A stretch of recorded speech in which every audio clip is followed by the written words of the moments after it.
Assalamualaikum warahmatullahi wabarakatuh. Salam sejahtera untuk kita semua.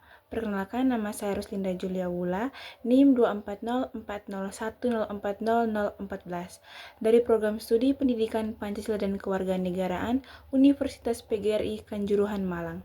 Video ini saya buat sebagai tugas ujian akhir semester mata kuliah Filsafat Kewarganegaraan semester genap tahun 2024-2025. Pertanyaan yang pertama, apa yang dimaksud warga negara kompeten menurut Harya Tomoko?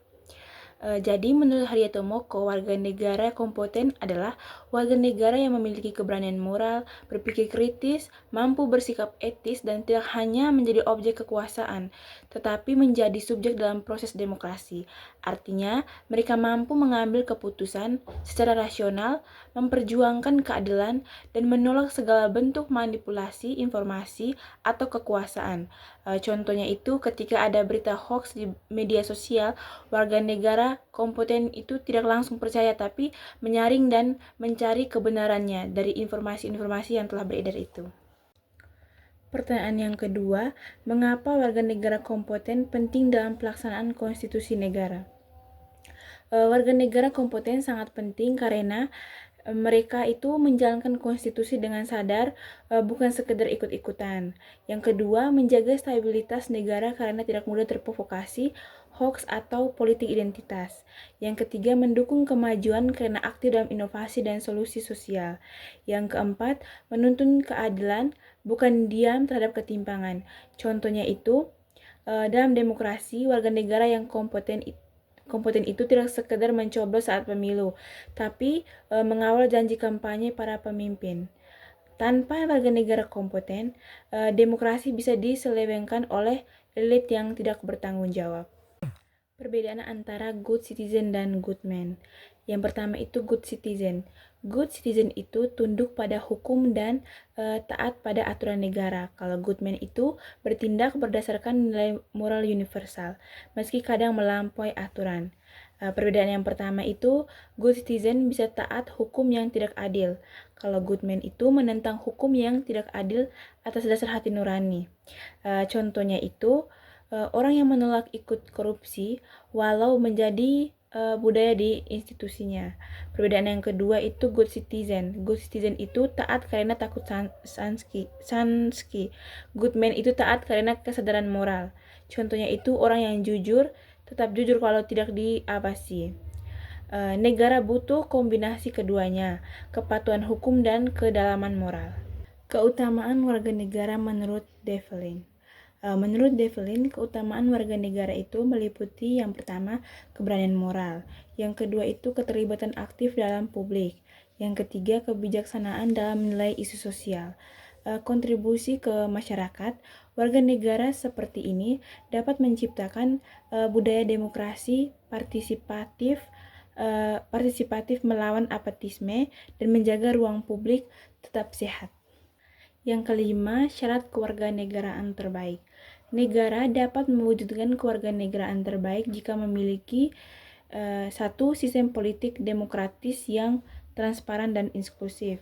Yang kedua itu ekonomi yang adil. Itu membuka kesempatan bagi semua orang atau semua warga negara. Yang ketiga itu kesadaran sosial. Itu toleransi tinggi terhadap setiap perbedaan. Yang keempat, budaya kritis, tapi juga menghargai identitas dan sejarah. Negara yang tidak hanya fokus pada pembangunan fisik, tetapi juga pembangunan karakter warganya.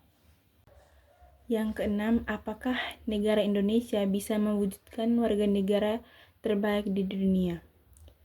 Saya optimis Indonesia bisa. Bangsa Indonesia ini punya nilai-nilai luhur seperti gotong royong, toleransi, dan semangat kebangsaan. Namun syaratnya itu pendidikan harus membantu karakter dan daya kritis. Hukum itu harus ditegakkan dengan adil dan para pemimpin harus memberi teladan bagi warga negara. Prosesnya ini memang panjang tapi sangat mungkin. Yang ketujuh, mengapa nilai-nilai menjadi materi dasar dalam filsafat kewarganegaraan? Karena nilai menjadi dasar etis dalam bertindak sebagai warga negara. Tanpa nilai, tindakan bisa kehilangan arah. Namun, nilai juga membentuk kesadaran kolektif tentang apa yang benar dan baik dalam kehidupan berbangsa dan bernegara. Contohnya itu, nilai kejujuran itu bisa menolak korupsi, nilai toleransi itu bisa memperkuat persatuan. Filsafat kewarganegaraan tidak hanya bicara hukum dan hak, tapi pembentukan manusia seutuhnya. Yang kedelapan, pentingnya stubborn values dalam konteks pemahaman dan pelaksanaan kewarganegaraan. Stubborn values adalah nilai yang tidak mudah digoyahkan oleh tekanan sosial atau politik.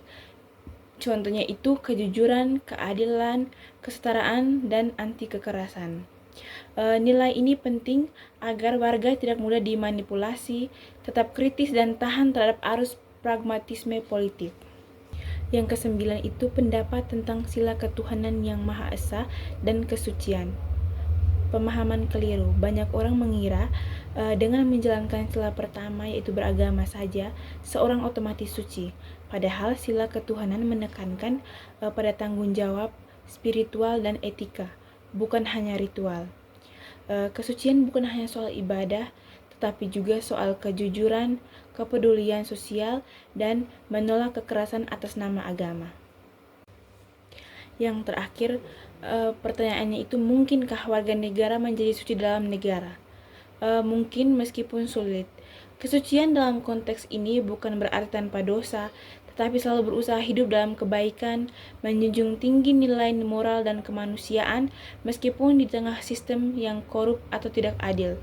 Negara tidak bisa membuat seseorang suci, tapi bisa menciptakan kondisi agar warga negara mampu mengejar kesucian itu. Sebagai penutup, saya ingin menyampaikan bahwa filsafat kewarganegaraan bukan hanya teori di kelas, tetapi nilai dan panduan hidup dalam berbangsa. Menjadi warga negara kompeten adalah panggilan moral untuk berpikir, bersikap, dan bertindak secara bertanggung jawab. Semoga kita semua bisa menjadi bagian dari warga negara yang aktif, kritis, dan bermoral. Sekian dan terima kasih.